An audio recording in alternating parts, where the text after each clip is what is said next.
Hello and welcome to yet another episode of the In-Depth series. My name is Pooja Dwivedi. Today we are going to discuss the PLFS. There are certain agencies which are related to PLFS. Other than that, what are the different sort of challenges as well as the way forward for the agriculture sector, because PLFS is going to talk about the farm sector more so in detail. And of course, from the perspective of GS Mains Paper 3, these many points are important. So, National Sample Survey Office, Central Statistical Organization, National Statistical Office, the key highlights of PLFS, significance of agriculture, as well as the challenges. First of all, let's talk about the National Sample Survey Office. It was established in the year 1950 in order to conduct large-scale sample survey so that policymakers can rely on the data. The employee of the NSSO are from the Indian Statistical Service, which were garnered from UPSC, and the subordinate statistical service from SSC. There are 4 divisions of it: Survey Design and Research Division, Field Operation Division, Data Processing Division, and Coordination and Publication Division. Then comes Central Statistical Organization. It was to be headed by Director General plus 2 additional Director Generals. It was headquartered in Delhi and it used to look about the coordination of statistics in the entire country. Now, different kinds of activities were undertaken by it, such as National Income Accounting, conduct of annual survey of industries, economic census, and follow-up surveys as well. Alright, and if we talk about National Statistical Office, by merging NSSO and CSO, we could formulate a National Statistical Office on 23rd May 2019. It is the statistics wing of the Ministry of Statistics and Program Implementation, which is headed by the Secretary of the same Ministry, Statistics and Program Implementation. Moving on, now if we talk about PLFS, in order to have reliable data with respect to labor in our country, this data is to be formulated by a survey, and this survey has been conducted since April 2017 by the National Statistical Office. So remember this. Moving on, the objectives are twofold. First is to estimate what are the key employment and unemployment indicators. For example, what is the worker population ratio, labor force participation rate, unemployment rate in the short term interval of 3 months for the urban areas only in the CWS, and to estimate employment and unemployment indicators in both status and CWS in both rural and urban areas, which is to be done annually. So it has 2 objectives. If we go by the key highlights for this particular report, it is for 2021-22 from July to June, July of 2021 and June of 2022. There are certain structural shifts in the economy which have been flagged by it.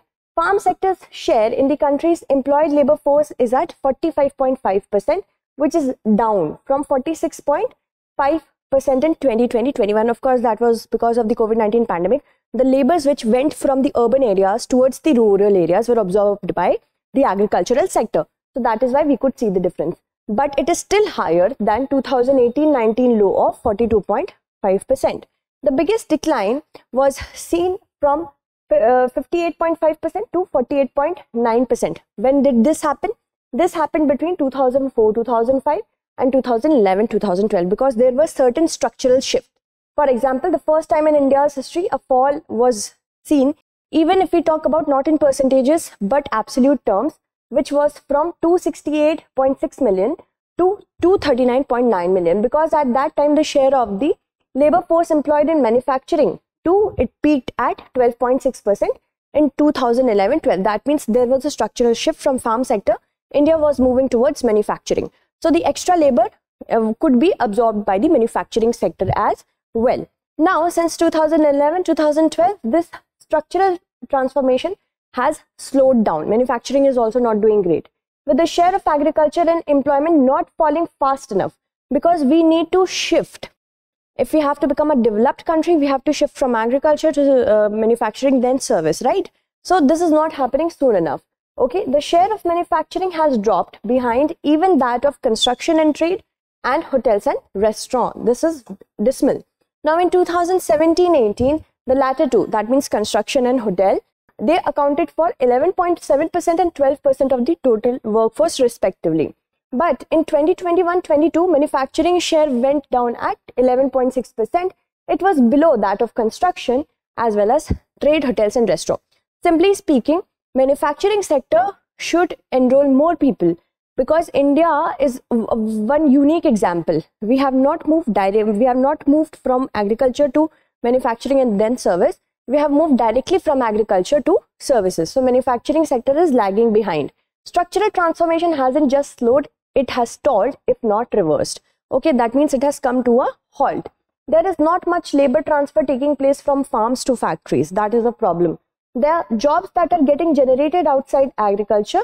These are where? In construction, low paid services, whose share has overtaken that of manufacturing. And this is a very dismal situation for the manufacturing sector. The construction sector has now become the second largest employer after agriculture, which is low paying. There is lack of social security. So 5 years ago, it was at number 4. After first was agriculture, then manufacturing and trade, and then hotels and restaurants. Today, manufacturing has been relegated to the 4th spot. So it's not a very healthy situation for manufacturing. Now, let's talk about output. What is output and what is value added? See, output is simply the gross value of production by an industry or sector. That means it is in general economic parlance, it is the total value of all the goods and services which have been produced within a fiscal year. However, production involves the use of inputs. For example, the final good of some factory might be an input for some other or a raw material for some other product. So, further the input for one industry are the output of other. So, in order to avoid double counting in terms of value added, we have to deduct the value of input or intermediate goods from the final value goods so that there is no double counting. So, this is what you have to know. Since the producer merely adds value, but which is given to the input, that is the raw material.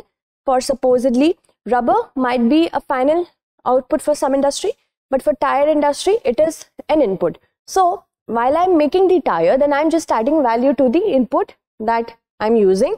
Now economists consider gross value added and not gross value of output as a measure of aggregate production. Okay, there is also a link with employment between, we are talking about agriculture and the employment. See, high value addition is a key reason why we are seeing people are still employed in agriculture. The sector's share in GVO, the total value of all the goods and services produced within the country, was only 11.4% if we talk about 2021-22. When measured in terms of value added or GVA though, the share rose to 19%. So that is why more and more people are employed. It was the other way around for manufacturing industry, which showed an overall GVO. It was as high as 35.4%, which was being just 15.8% to GVA. Then there is a criticism on the current findings. See, the GVA-GVO ratio is not a measure of productivity. Although it is high, it is not showing that my productivity as a labor is increasing. Productivity is a function of output per worker or per unit of land. It is low in agriculture as we compare it to the manufacturing industry. And this explains why the average farmer is earning less than its urban counterpart. To earn more, the farmer's productivity has to go up. That means he has to produce more with the fewer inputs. Okay. Now there is a significance of agriculture, why we are studying it. First, food security is the biggest reason, and the agriculture products, they form a raw material for sugar, jute, cotton, textile and vanaspati industry. That is why it is very important. It is a very important sector for India. Food processing industries, they are very dependent on agriculture, in which India wants to pursue its goals. Then it is also a source of government revenue, because agriculture is one of the major sources. And revenue in form of both, it is for both central and state government. In the form of land revenue, it is also giving a boost to the revenue for the governments of both the states, as in the state, union and the state government. Contribution to international trade, agriculture plays an important role in international trade as well, such as jute, tea, coffee, spices. These are very renowned of India in the overall world, we can say. But degrading soil health is one of the reasons why productivity is low. According to Soil Health Card Scheme, there is an alarming low level of soil organic carbon across India. There is also a shrinkage of farm size, because one family has many children want to claim the land, and then the land becomes lesser and lesser. So productivity is not very high for these areas. Per drop, more crop. At the national level, only 52% of India's gross cropped area is under irrigation. Other than this, mostly they depend on monsoon, which is very erratic. There is also a lack of convenient access to credit. People, small marginal farmers, they generally rely on informal credit system, which is exploitative in nature. There is also a huge lack of warehousing facility, which leads to crop insecurity. So that's it. Thank you so much for watching. Stay updated.